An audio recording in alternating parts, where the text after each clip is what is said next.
एक दिन महात्मा बुद्ध से दूर हिमालय से एक व्यक्ति मिलने आता है और वह बुद्ध से कहता है, मैं आपके संग शामिल होना चाहता हूँ, कृपया करके मुझे दीक्षा दीजिए और अपने संग में शामिल होने दीजिए। ये बातें सुनने के बाद गौतम बुद्ध उसकी आंखों में देखते हैं और कहते हैं, मैं तुम्हें संग में शामिल नहीं कर सकता।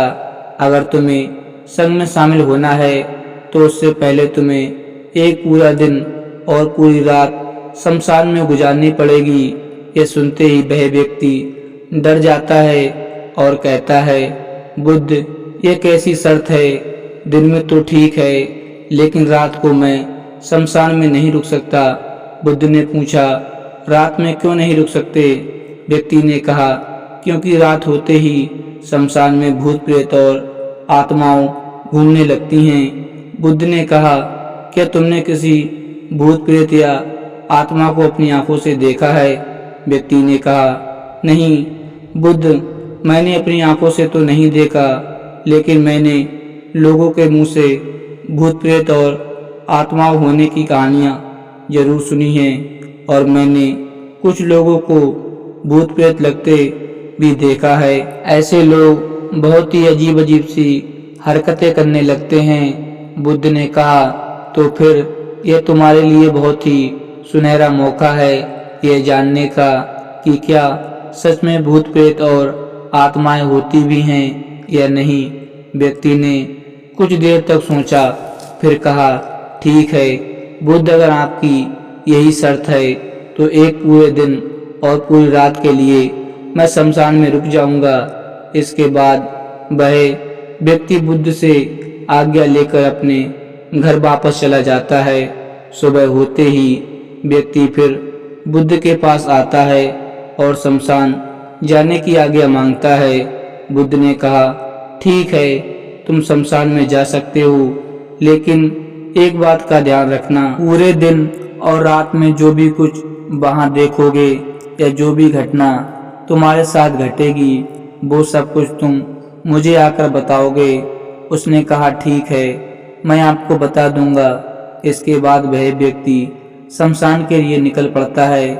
उसके जाते ही बुद्ध ने अपने दोस्तों से कहा, तुम दोनों उसके पीछे जाओ और उसका ध्यान रखना, लेकिन ध्यान रहे उसे यह बात पता नहीं लगनी चाहिए कि तुम दोनों उसके आसपास ही हो।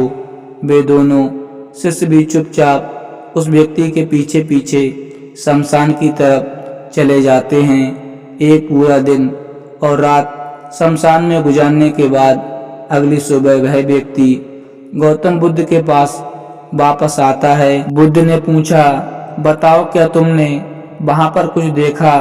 व्यक्ति ने कहा, बुद्ध, मेरे शमशान में पहुंचने के कुछ देर बाद मैंने देखा कि वहां एक अर्थी आई।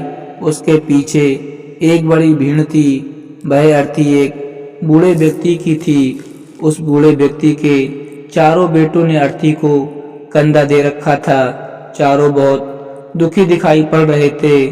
वही अर्थी के पीछे पीछे चलने वाले लोग बातें कर रहे थे कि अच्छा इंसान था बेचारा, लेकिन अब नहीं रहा। वहीं कुछ लोग यह भी कह रहे थे कि अच्छा हुआ इसके साथ बेचारा बूढ़ा बिना किसी ज़्यादा दर्द और पीड़ा के इस दुनिया से चला गया। इसी तरह और सभी लोग उसके बारे में तरह तरह की बातें कर रहे थे। फिर उस बूढ़े को चिता पर लिटाया गया और उसके बाद बड़े बेटे ने उस चिता को अग्नि दी। फिर सभी लोग वहीं पास के ही तालाब में नहाकर वहां से चले गए। उसके बाद मैं काफ़ी देर तक वहीं बैठा हुआ उस जलती हुई चिता को देखता रहा। फिर जब दोपहर हुई तो वहाँ एक और अर्थी आई जो एक जवान औरत की थी। उस औरत का पति अर्थी के आगे आगे चल रहा था। वह बहुत दुखी था। उसकी आंखों से आंसू बह रहे थे। अर्थी के पीछे चलने वाले कुछ लोग कह रहे थे कि गलत हुआ, इस लड़के के साथ इतनी सी उम्र में ही इसकी पत्नी ने इसका साथ छोड़ दिया। अभी तो बेचारे की पूरी जिंदगी पड़ी है, 2 बच्चे हैं, वह अकेले कैसे उनकी परवरिश करेगा। भगवान ने बहुत गलत किया। इसके अलावा वहाँ कुछ महान ज्ञानी व्यक्ति भी थे जो उस मृत्यु स्त्री के पति को समझा रहे थे कि रो मत, क्योंकि आज नहीं तो कल उसे यहाँ आना ही था। किसी को पहले तो किसी को बाद में, लेकिन एक न एक दिन सबको यहाँ आना है। कोई मृत्यु से बच नहीं सकता, सब यहीं रह जाता है। इसलिए हमें क्रोध, चिंता, लालच और बुरे कर्मों से बचना चाहिए। और इसी तरह वो सभी ज्ञानी व्यक्ति आपस में बातें कर रहे थे। फिर उस स्त्री के पति ने उसकी चिता को अग्नि दी और जोर जोर से रोने लगा। उसे रोता देख कुछ लोगों ने उसे समझाया और फिर उन सभी लोगों ने भी उस पास के ही तालाब से स्नान किया और वहाँ से चले गए।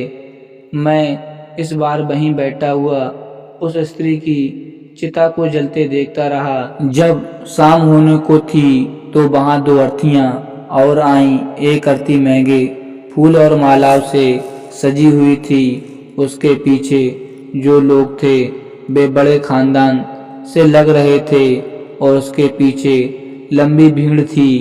देखने से ही लग रहा था कि यह किसी अमीर व्यक्ति की अर्थी है। दूसरी अर्थी बहुत ही साधारण सी थी और उसके पीछे बहुत ही कम लोग थे। वह जरूर ही किसी बहुत गरीब व्यक्ति की अर्थी रही होगी।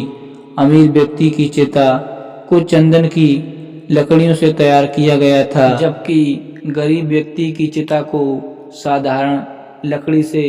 अमीर व्यक्ति की चिता को पहले अग्नि दी गई, फिर गरीब व्यक्ति की चिता को। बुद्ध ने पूछा, क्या तुम्हें उनकी चिताओं में कोई अंतर नहीं दिखा? व्यक्ति ने कहा, नहीं, मुझे तो कोई अंतर नहीं दिखा। दोनों के शरीर एक समान ही जल गए और अंत में राख हो गए। बुद्ध ने पूछा, फिर क्या हुआ? व्यक्ति ने कहा, उसके बाद रात हो गई और वहाँ कोई नहीं आया। बुद्ध ने फिर पूछा, क्या तुम्हें वहाँ रात में कोई भूत प्रेत आत्माएं दिखीं? व्यक्ति ने कहा, नहीं, मुझे वहाँ कुछ नहीं दिखा, लेकिन मैं वहाँ पूरी रात खुद से ही डरता रहा। कभी हवा की सरसराहट तो कभी जानवरों की आवाज़, और फिर सुबह हो गई और मैं आपके पास आ गया। बुद्ध ने कहा, बहुत बढ़िया किया, लेकिन मैं तुम्हें संघ में शामिल नहीं कर सकता। व्यक्ति ने कहा, लेकिन क्यों? बुद्ध ने कहा, क्योंकि तुम अभी उसके लिए तैयार नहीं हो। संघ में शामिल होने के लिए तुम्हें एक बार और पूरा दिन और पूरी रात शमशान में गुजारनी पड़ेगी। व्यक्ति ने बुद्ध को मनाने की बहुत कोशिश की, लेकिन बुद्ध नहीं माने तो उसने दोबारा शमशान में जाना स्वीकार कर लिया। अगली सुबह बुद्ध से आज्ञा लेकर वह फिर शमशान की ओर निकल पड़ा। बुद्ध ने इस बार फिर से उस व्यक्ति की सुरक्षा के लिए उसके पीछे अपने 2 शिष्य भेज दिए। एक दिन पूरा हो गया और पूरी रात शमशान में गुजारने के बाद वो फिर बुद्ध के पास आया। बुद्ध ने फिर वही प्रश्न किया, बताओ तुमने वहाँ क्या देखा? व्यक्ति ने कहा, बुद्ध, कल मेरे सामने 8 लोगों की चिताओं को अग्नि दी गई और उन सब के साथ वही घटना घटी जो मैंने पिछली बार आपको बताई थी। तुमने वहाँ जाकर यह तो महसूस कर लिया कि तुम्हारा शरीर नर्वस है और तुम्हारे साथ कुछ भी नहीं जाने वाला है, सब यहीं रह जाएगा। जब तुम पहले 2 बार शमशान गए तो तुम भी उन्हें ज्ञानी व्यक्तियों की तरह ही थे जो शमशान जाते ही धार्मिक हो जाते हैं, जिन्हें वहाँ जाते ही मृत्यु की याद आती है, शरीर के नर्वस होने की याद आती है और वहाँ बड़ी बड़ी बातें करते हैं, लेकिन वहाँ से निकलते ही फिर पहले जैसे हो जाते हैं। वैसे ही सारे बुरे काम करते हैं। अधर्म करते हैं, खुद से मोह करते हैं, इसे अमर मान लेते हैं और दूसरों से ऐसा व्यवहार करते हैं जैसे वह हमेशा रहने वाले हैं। फिर गौतम बुद्ध ने उस व्यक्ति को अपना शिष्य बना लिया, उस व्यक्ति को इतना ज्ञान दिया कि वह ज्ञानी व्यक्ति बन गया। गौतम बुद्ध ने कहा, जो व्यक्ति तुम्हारे पास आए उसकी समस्या को तुम आसानी से दूर कर सकते हो। तो दोस्तों, इस कहानी से हमें शिक्षा मिलती है कि हमारा शरीर नर्वस है, यह एक दिन खत्म हो जाएगा। अगर किसी व्यक्ति ने जन्म लिया है तो उसकी मौत निश्चित है। इसलिए हमें क्रोध, हिंसा, लालच जैसी बुरी आदतों को आज ही छोड़ देना चाहिए। पता नहीं आज हम हैं, कल नहीं होंगे। इसलिए हमें वर्तमान समय में अच्छे काम करने चाहिए। तो दोस्तों, आशा करते हैं कि आपको वीडियो ज़रूर पसंद आई होगी। अगर वीडियो पसंद आई हो तो चैनल को सब्सक्राइब कर दें। मिलते हैं एक नई वीडियो में, तब तक के लिए जय हिंद, धन्यवाद।